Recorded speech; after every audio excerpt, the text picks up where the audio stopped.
Welcome to the show. It's time for another big one. This episode is all about the L in the first part of the book, HEAL, which stands for low self-worth.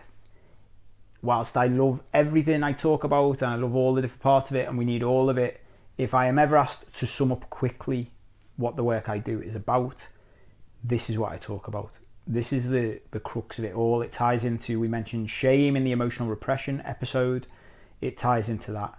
And ultimately, the chapter is called Low Self-Worth. You could refer to it as low self-esteem.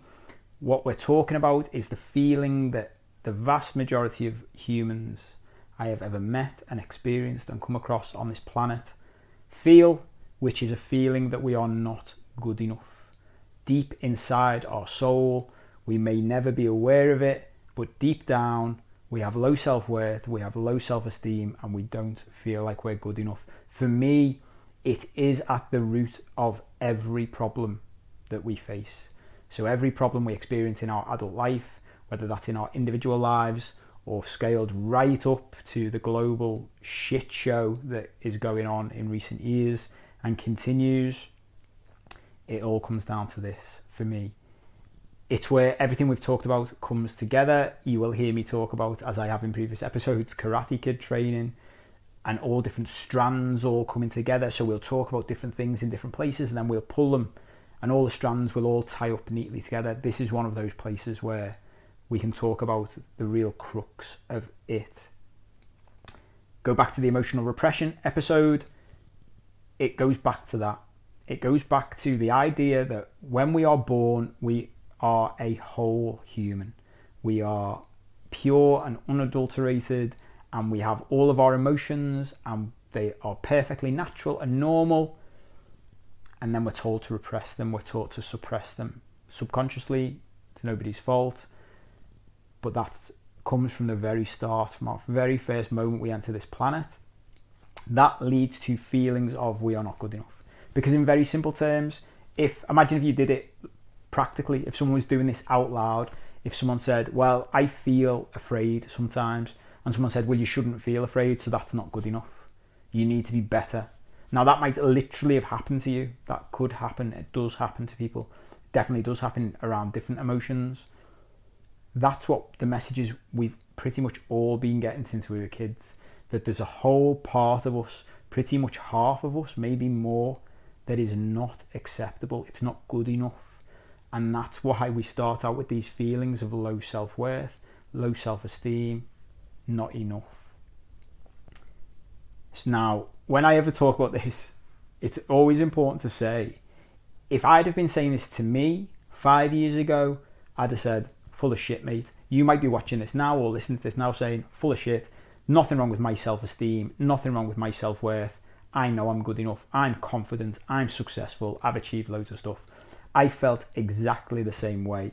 My ego, the characters that I had created, going back to the last episode, were so dominant and so confident and so certain that I didn't think this applied to me. It took work, it took working with a therapist, it took work with coaches for me to have a breakthrough moment where I thought, shit, this is what's wrong with me. I feel insecure. I've got low self-esteem. It was as big a surprise to me as it was to anybody else I mentioned it to at the time. I still have people to this day like, it's bullshit, because I was always such an outwardly confident person that people couldn't comprehend that I had low self-esteem deep inside, that I had low self-worth, that I didn't feel like I was good enough. But you'll see how this all ties together as you go through. So the first thing to remember is, this is not black and white. It's not a case of, you'll see me talk about this a lot. There are certain key topics I'll talk about. Black and white thinking is one of the biggest curses we have in society, in the worlds we've built. We're constantly forced to choose whether something is one thing or another. It's happening again now, which is frightening in many, many ways. That is a topic for a separate video altogether.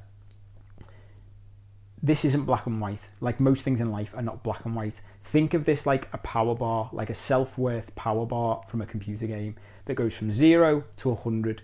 If you are at 100, you've got the highest self-worth you could ever have. If you have 0, no self-worth whatsoever. We are all on that power bar somewhere. Even the people I know who I've learnt from, my mentors, who I would say have got incredibly high self-esteem and self-worth. They've done loads of work on themselves. They're not at 100. They might be sometimes, but they'll generally dip below that. And the biggest thing they've learned, and I've learned through doing this work, is no matter where you are on the scale, no matter how high you get, you've got to keep working at it to stay up there. This is no different to physical fitness. Another analogy you will hear me come back to again and again and again until it sinks in is that if you were doing physical work, if I was your personal trainer and I helped you to get in physical shape, you would understand that there were certain things you had to do to get in physical shape, including regular exercise and eating well. And it wouldn't surprise you one bit if you stopped doing those things that your fitness and physical shape deteriorated.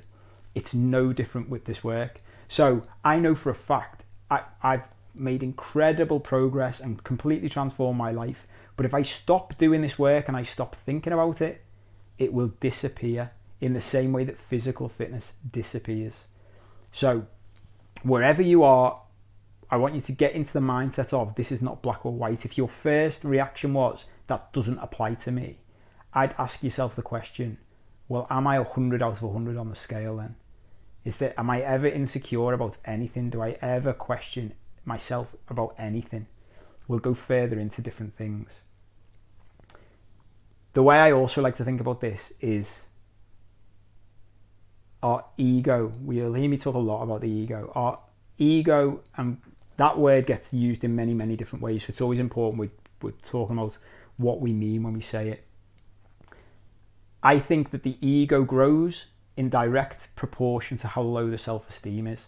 Now, in the way we've talked about things, go back to the last episode, the adaptations. When I talk about ego, I'm talking about our characters, the personalities we've built. And I think we need more and more of them, and we need more and more dominant ones the lower our self-worth is. So, for example, my Copy character was huge, absolutely huge, very dominant, very outgoing, very confident.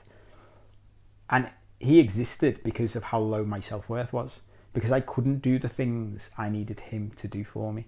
So one of the kickers in all of this is often you'll find some of the people who appear to be the most confident on the surface actually have the lowest self-worth, because they are effectively creating characters to get through life.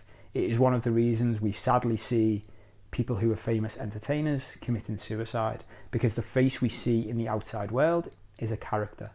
And when they go back and the character comes off the mic, the real them has got chronically low self-worth, does not feel good enough.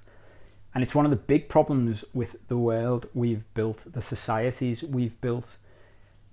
And I could talk about this for hours. So one of the problems with the societies we've built is that we've built them around money, effectively, and materialistic possessions and power. And the danger with all of that is, when it comes to this type of work, to succeed in the societies we have constructed, these artificial societies that are make-believe, remember, we created all of this nonsense.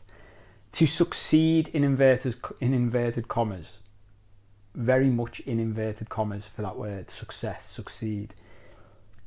To succeed, actually one of the best combinations you can have is chronic low self-worth combined with a talent of some type. So for example, if you have chronic low self-worth, if you think you are a piece of shit, if you hate yourself, and you also happen to be good at a sport, you will work your bollocks off. You will try your best. You will never stop, because you will keep trying to prove to the world that you are good enough. You'll keep trying to prove to yourself that you're good enough, and to all the people around you. It will never end. It will never be enough, because deep inside you don't feel good enough. But you've also got this talent, which means you combine those two things, you are likely to become a superstar. We see the same thing in sport, we see it in entertainment, we see it in business.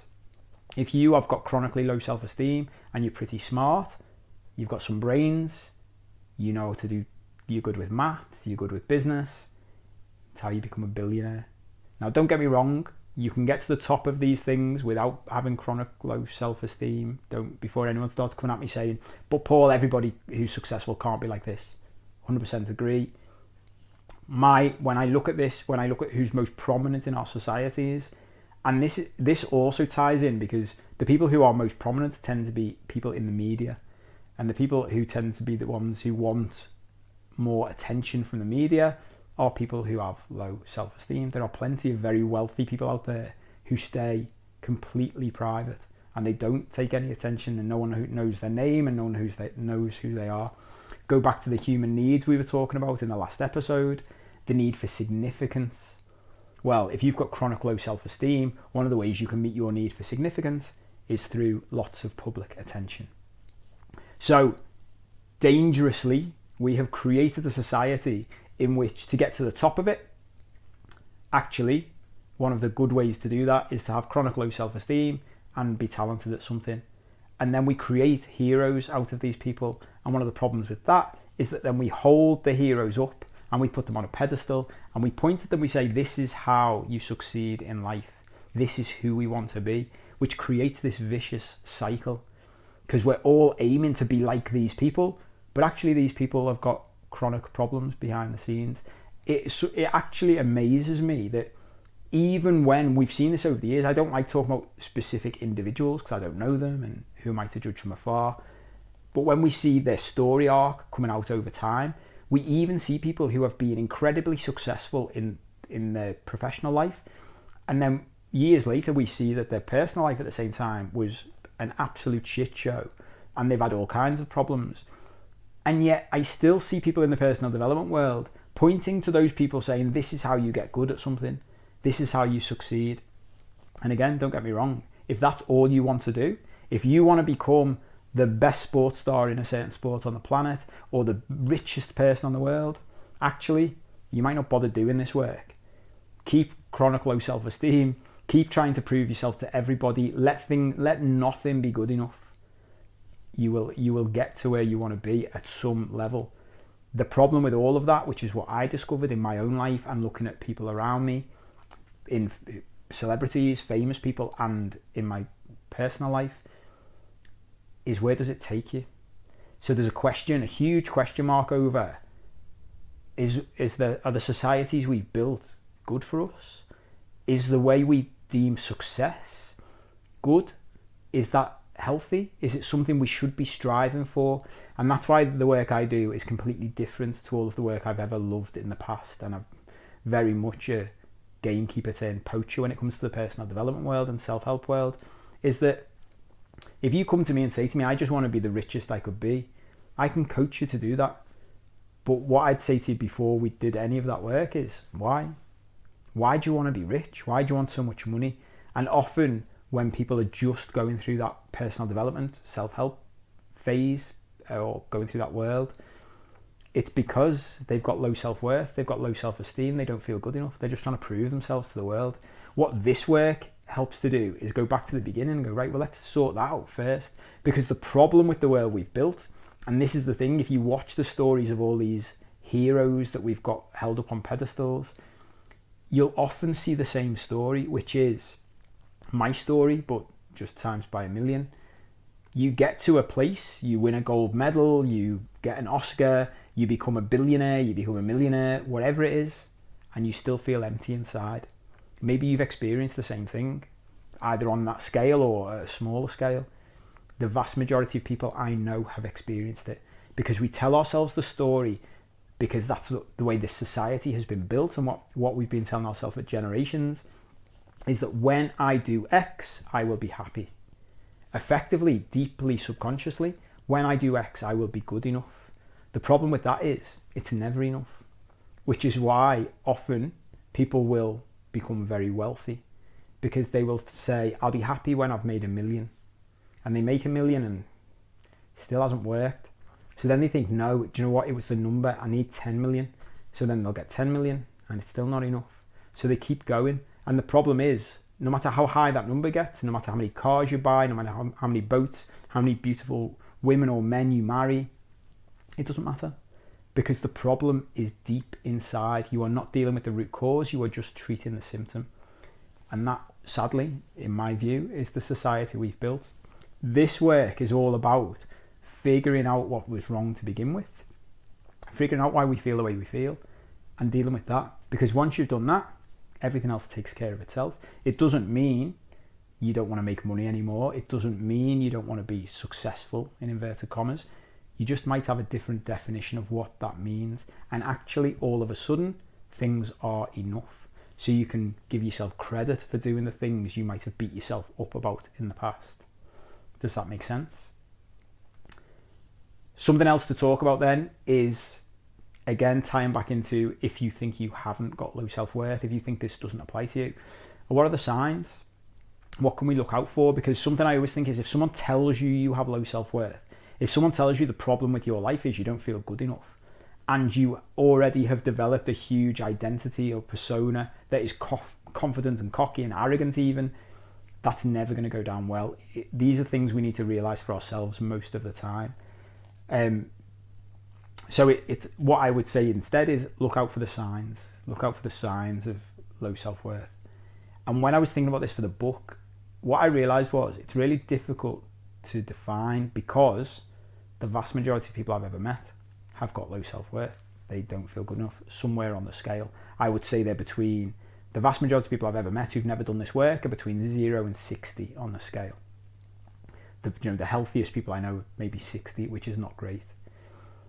So I think about it like this, do it in reverse. What does someone who has high self-worth look like?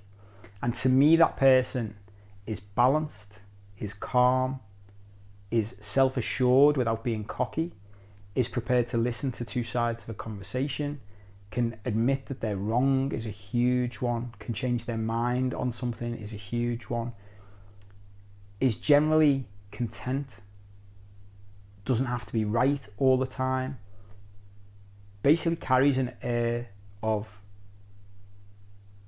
contentment, peacefulness, self-assuredness, words I've used before, but you get the picture, which means anyone with low self-worth is either end of the scale away from that. So it's not necessarily one thing or another, it's all in context. It could be that you are absolutely obsessed with the way you look and you won't leave the house unless your makeup is right, or you've got certain clothes on, or your clothes are ironed in a certain way, which used to be me. Or equally, it could be you don't care about your appearance at all. You're a tramp, you're scruffy, you absolutely no interest in the way you look or how you appear. At either end of the scale, those things can be signs of low self-worth or that you don't feel good enough. Same with money. Maybe you're obsessed with money, maybe you're obsessed with materialistic possessions, or maybe on the other end of the scale, you couldn't care less about money, but in a way that is destructive, in a way that you can never keep money. Your life is a car crash when it comes to finances. Either end of those scales, again, can be low self-worth. So what we're looking for is anything out of the center, basically, anything outside of balance. A big one, a big sign of low self-worth in this day and age is social media. If you use social media, which I guess you do, you're watching this on YouTube or listening to it on a podcast, or you may even be watching clips of it on any of the social media platforms. What are you like when you post a photo? I nearly said this mainly applies to girls, but I know this applies to lads as well. Can you post a photo without using a filter? Are you comfortable just showing the world what you look like? Or can you never do that? If you can't just post a photo of yourself without a filter, it's a huge red flag of low self-worth, that you don't feel like you're good enough as you are. That's a huge one right now. Another one, are you obsessed with how many likes you get on a post? Even the way you use social media, when you post, what are you trying to achieve? Are we trying to fill our needs by posting on social media? Do we want people to like us? Do we want people to love us? Are we trying to gain significance? Are we trying to gain love and connection in unhealthy ways? Our use of social media can be a huge flag of low self-worth. What I would say is you best start at the end and working backwards. If you work off the basis that you have not got 100 out of 100 self-worth, unless you've done loads of this work before and you've already uncovered loads of stuff about yourself, if you work on the basis that your self-worth needs work and go from there, you won't go far wrong. The vast majority of people I've ever met, and this does not discriminate whether you are rich or poor, what your background is, what your ethnicity is, what your sexuality, gender, nationality, it doesn't matter. The richest people I have ever met have some of the lowest self-worth I've seen. Again, same can apply at the other end of the spectrum. So starting off on the basis that this probably does apply to you, and go from there and do the work and be open-minded to it, is a good start. Ironically, if you are open to the idea that you might have low self-worth and you are prepared to work on it, counterintuitively, that is a sign that your self-worth is relatively healthy and can be improved. If you are absolutely certain this does not apply to you, I can almost guarantee that it does. And the thing that's stopping you even wanting to acknowledge it is what we've been talking about.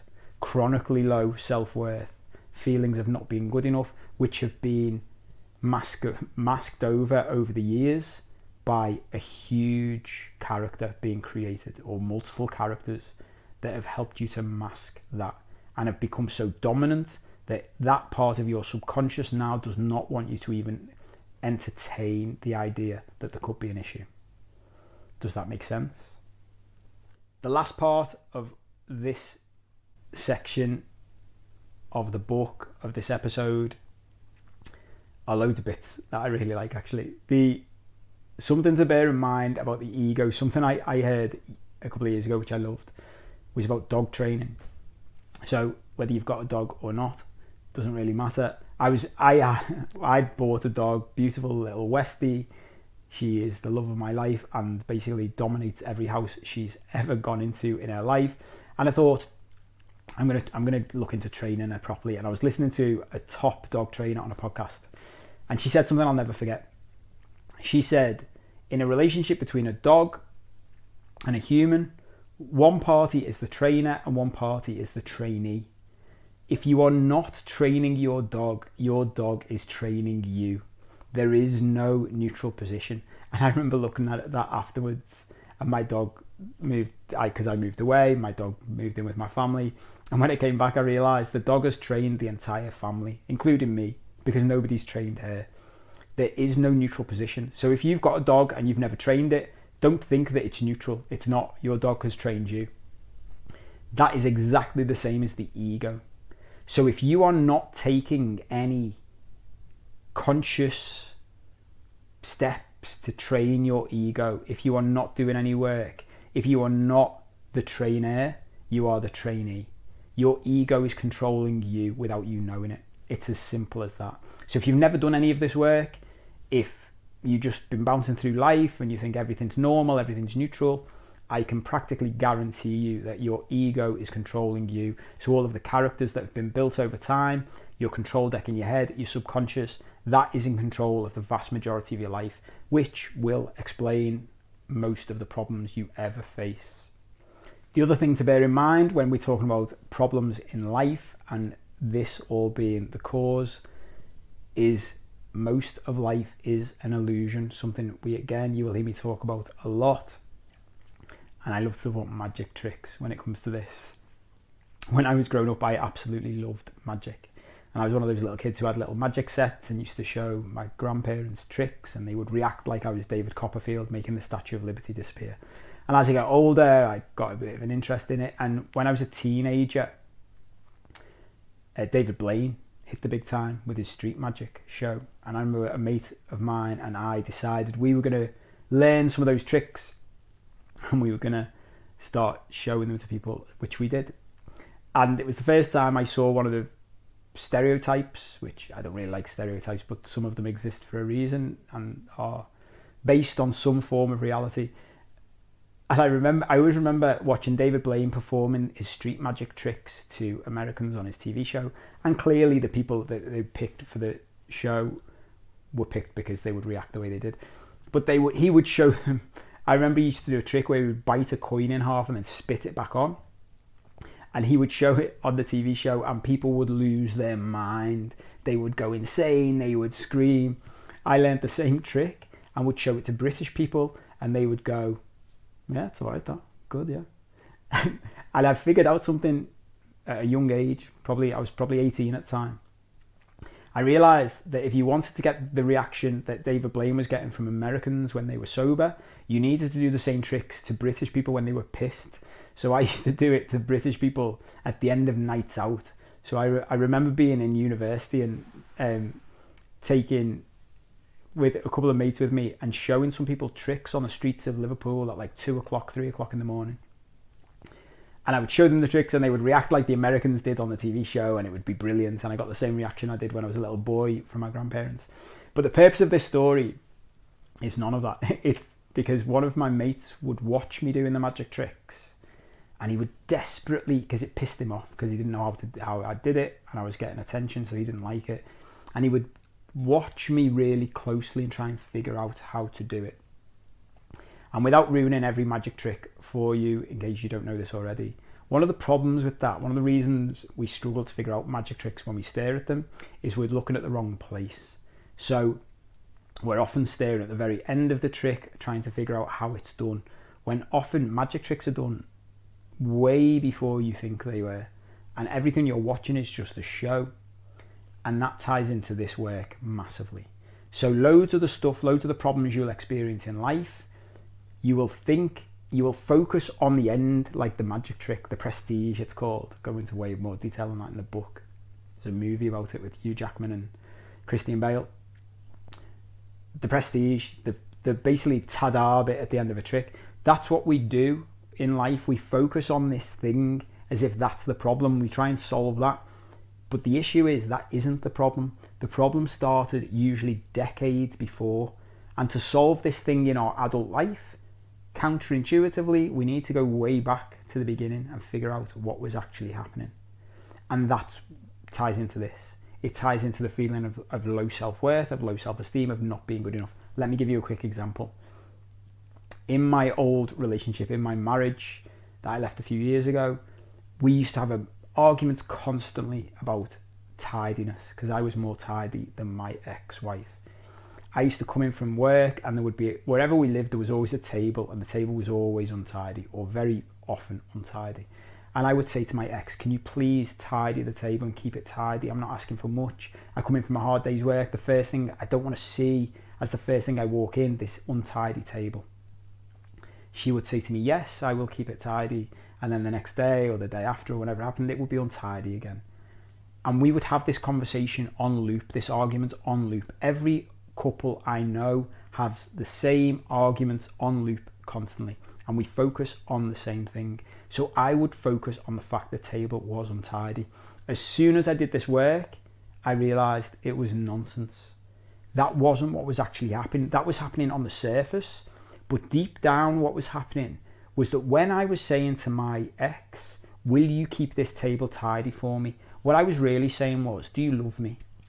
And when she said yes, I would hear, yes, you do love me.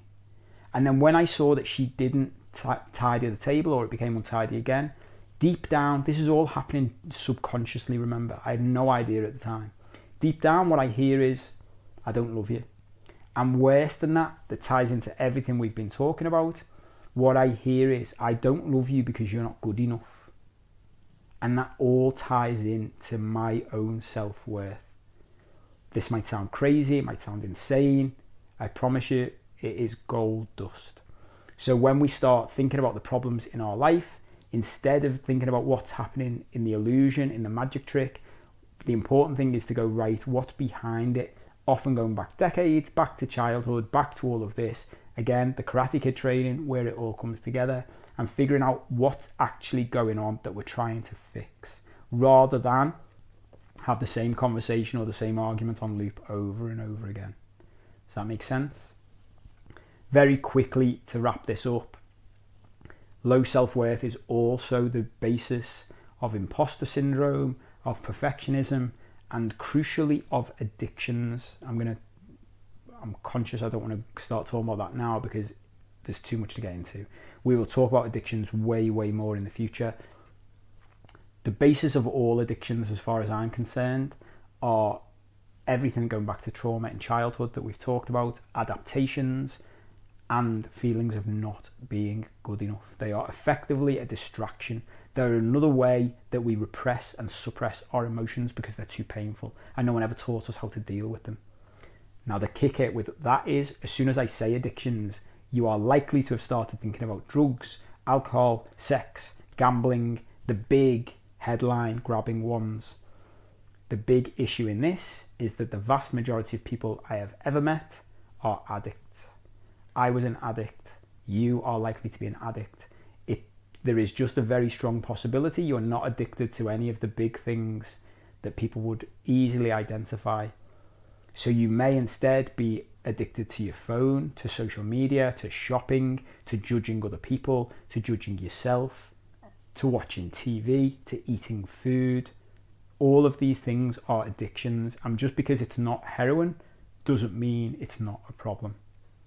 The solution is exactly the same. And that's why when someone comes to me who needs to lose weight or has a drug addiction or is depressed, the route is usually the same. We will work on the same thing rather than focus on the symptom. Going back to the untidy table of love, as I like to refer to it, problems in relationships, we'll always come back to the same stuff, because once we can repair that feeling of not being good enough, all of this other stuff takes care of itself. It just melts away. Just a magic trick. I hope that makes sense. We're jumping around a lot. There's so much to get into on this topic. Again, way more detail in the book. You can still grab the free chapters if you want to for the book. They are available in written or audio form. I'll put a link below. Go to paul7cope.com/free chapters if you want to get them. Get the first 4 chapters for free to see if you like it, to see how much more detail we go into with all this stuff. I hope you enjoyed that. If you did, please like it. If you're watching it on YouTube, share it with someone else you think it might help. Take care. See you soon.